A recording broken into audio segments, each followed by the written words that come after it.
Psychose dans le rang des Éthiopiens résidant en Afrique du Sud. Ils ont pris refuge dans un immeuble à Durban pour fuir les violences xénophobes.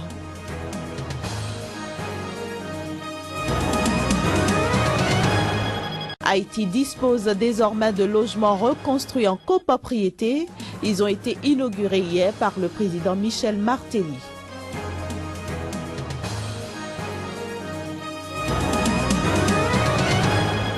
Enfin, l'Italie, de plus en plus débordée par le flux des migrants. 11 000 ont débarqué dans le pays ces 6 derniers mois.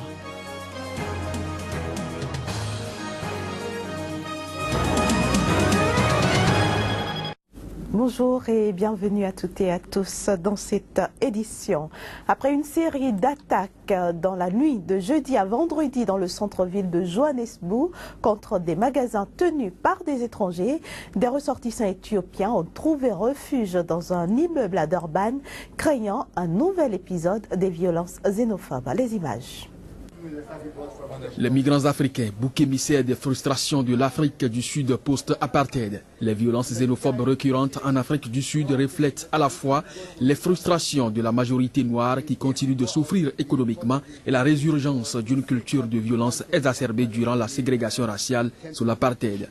À Durban, 10 jours avant Pâques, le roi Godwill Zwelithini a tenu un discours sur l'insécurité, dénonçant la présence d'étrangers en situation illégale.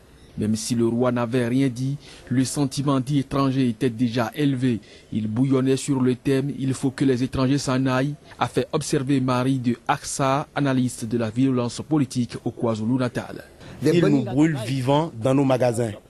Ils nous tuent avec de l'essence et du feu. Je ne sais pas d'où ils tiennent ce barbarisme. Dans l'agglomération de Durban, plus d'1 millier d'épiceries sont tenues par les Éthiopiens, parfaitement en règle et qui regroupent leurs achats de marchandises, sucre, lessive, foufou de maïs pour revendre au détail. Mais le degré actuel de la violence ne permet pas ces mansuétudes. Il faut sauver sa vie, il faut partir. Je ne m'attends pas à ce que la police soit postée devant ma porte toute la journée. Ça veut dire qu'ils ne peuvent pas me protéger 24 heures sur 24. C'est pour ça que je dis, notre vie est en danger, nous sommes la cible d'attaque. Le nombre d'immigrants africains dans le pays dépasse probablement largement les 2 millions officiellement recensés, mais les statistiques ne prennent pas en compte les très nombreux sans-papiers. La province du KwaZulu-Natal a aussi été celle où la logique tribale et l'incitation aux violences entre noirs a été le plus poussée à son comble par la minorité blanche sous l'apartheid. Le pouvoir est aussi accusé de passivité depuis 2008 face à la xénophobie et de tenir un langage ambivalent. Il faut dire que les violences xénophobes qui secouent l'Afrique du Sud préoccupent également les Mozambicains. En signe de protestation, ils ont brièvement bloqué vendredi la route menant au poste frontière de Ressamo Garcia entre le Mozambique et l'Afrique du Sud. Plus de 200 manifestants mozambicains ont brièvement bloqué vendredi la route menant au poste frontière de Rosao Garcia entre le Mozambique et l'Afrique du Sud, et ceci en représailles aux violences xénophobes de ces derniers jours, a indiqué la police mozambicaine. Des entreprises mozambicaines qui exploitent les Sud-Africains sont obligées de les faire repartir. À 4 km de la frontière avec l'Afrique du Sud, les manifestants ont barré la route. Ils réclamaient que les employés sud-africains des entreprises situées là s'en aillent.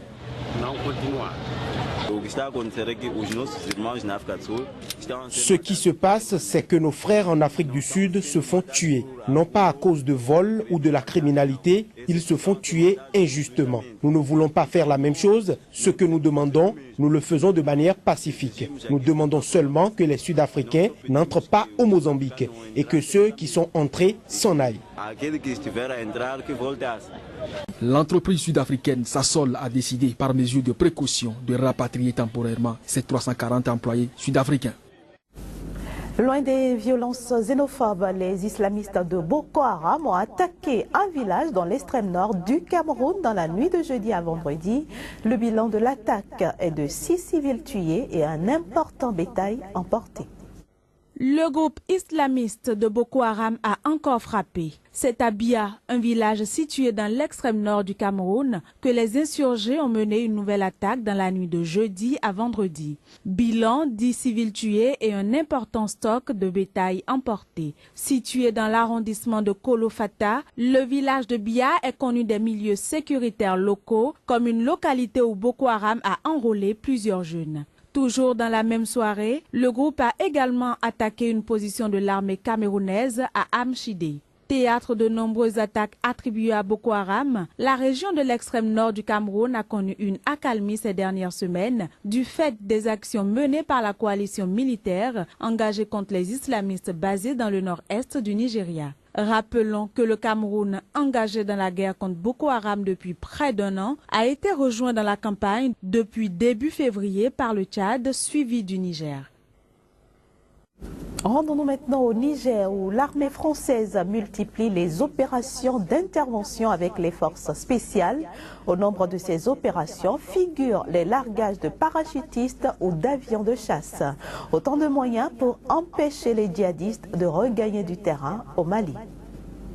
Des coups de râteau pour s'assurer qu'il n'y a plus de mauvaises herbes. C'est en ces termes qu'un colonel de l'armée française décrit Barkhane. Composée de 3000 hommes, la force française Barkhane, qui a succédé à Serval en 2014, mène des opérations de reconnaissance, de contrôle de zone et de recherche de caches d'armes ainsi que de combattants sur toute la bande sahélo-saharienne.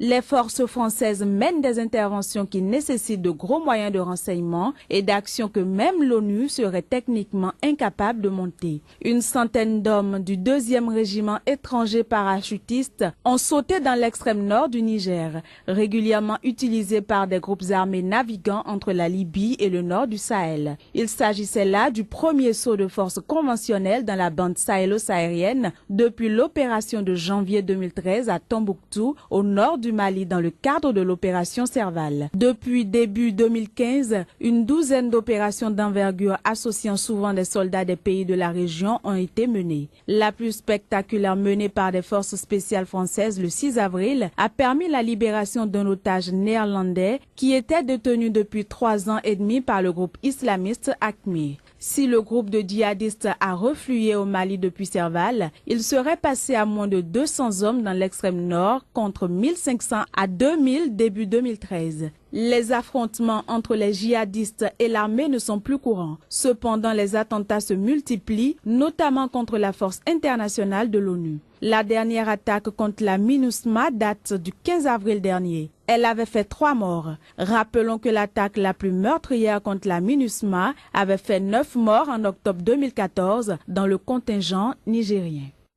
En Haïti, un quartier entièrement détruit par le séisme de 2010 renaît de ses cendres. L'État y a inauguré vendredi 25 logements bâtis sous le principe de la copropriété. Il s'agit d'une nouveauté dans ce pays le plus densément peuplé des Caraïbes. Le président Michel Martelly inaugurait ainsi les 25 nouveaux logements du quartier de Morne-Lazare qui avait été entièrement ravagé par le séisme de 2010.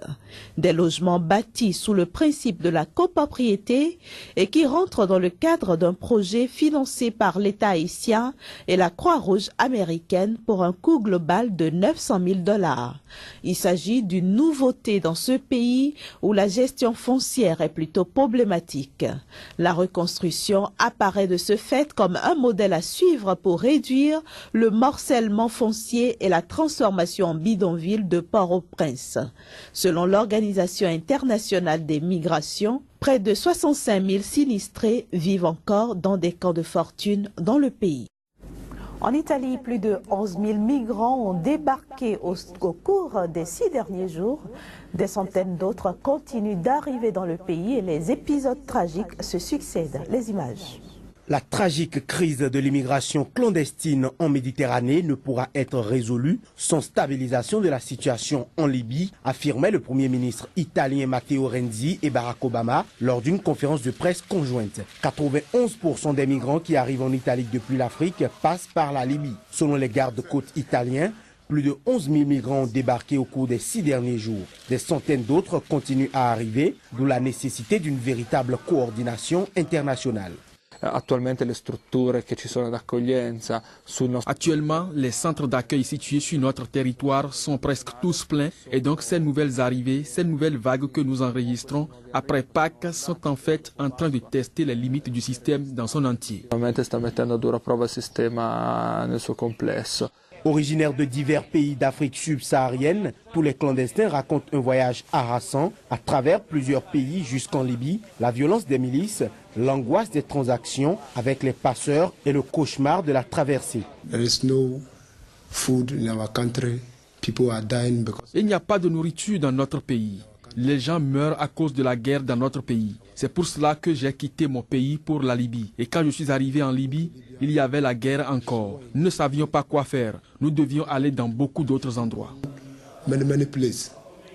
Depuis le renversement et la mort du numéro 1 libyen Muammar Kadhafi à la suite d'un soulèvement puis d'une intervention militaire de la France, de la Grande-Bretagne et des États-Unis, la Libye est le théâtre de luttes incessantes entre factions rivales. Face à l'afflux de naufragés sur les côtes italiennes, 4 pays de l'Union européenne, l'Italie, l'Allemagne, la France et la Slovaquie, ont signé une déclaration pour réclamer une solution commune et forte au niveau européen. Le chef de la diplomatie italienne Paolo Gentiloni a de son côté jugé scandaleux qu'on ne consacre que des sommes, selon lui, dérisoires à l'opération Triton de surveillance et de secours en Méditerranée.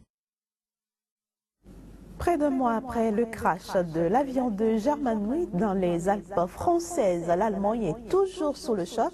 Le pays s'est recueilli vendredi en la cathédrale de Cologne, dans l'ouest du pays, pour un hommage national aux 150 victimes. Le 24 mars, l'Airbus A320 de la compagnie Germanwings, reliant Barcelone à Düsseldorf, s'est écrasé dans les Alpes françaises du Sud, faisant 150 morts, dont 112 Allemands et 50 Espagnols. 1400 personnes, pour la plupart vêtues de noir, dont 500 proches des disparus, se sont réunies pour une cérémonie œcuménique dans la cathédrale de Cologne, la plus grande cathédrale gothique du nord de l'Europe. Sur chaque siège avait été placée une petite croix en bois et sur les marches du chœur, 150 bougies allumées représentaient les 150 victimes du crash, dont près d'une moitié d'Allemands, y compris le copilote accusé d'avoir volontairement précipité l'avion contre la montagne alors qu'il souffrait de problèmes psychiatriques. Für viele von uns war die Erkenntnis, die dann folgte, vielleicht noch schlimmer. Pour beaucoup d'entre nous, le choc a peut-être été encore plus grave quand nous avons appris que l'accident n'avait, selon toute vraisemblance, pas été provoqué par un problème technique, mais par l'acte volontaire d'un homme. Celui-ci a apparemment amené avec lui les nombreuses autres personnes dans la mort qu'il cherchait pour lui-même. Für sich selber gesucht hatte. Les parents du copilote avaient été conviés à la cérémonie d'hommage mais ont décliné l'invitation. Au premier rang, le visage grave, la chancelière Angela Merkel n'a pas pris la parole. La cérémonie a alterné pendant 2 heures, hommage, chant, musique et prière. In den vergangenen Wochen haben viele Menschen in Frankreich Au cours des semaines passées, beaucoup de Français, particulièrement aux alentours du site du crash, ont fait tout leur possible pour recevoir les proches, pour surmonter la mort, pour connaître le déroulement des faits. Nous remercions du fond du cœur les secouristes qui ont dû voir le pire de leurs propres yeux. vor Ort ihren Augen Schreckliches gesehen haben. Alors que le drame a déclenché un débat en Allemagne sur le secret médical, plusieurs médecins du travail ont suggéré que les pilotes fassent l'objet d'un suivi plus poussé et de nombreuses compagnies aériennes dans le monde ont renforcé leurs règles de sécurité pour prévoir la présence permanente de 2 personnes dans le cockpit. Voilà, messieurs, ce sera tout pour cette édition. Merci de nous avoir reçus chez vous. Très bonne suite de programme sur Sika. Au revoir.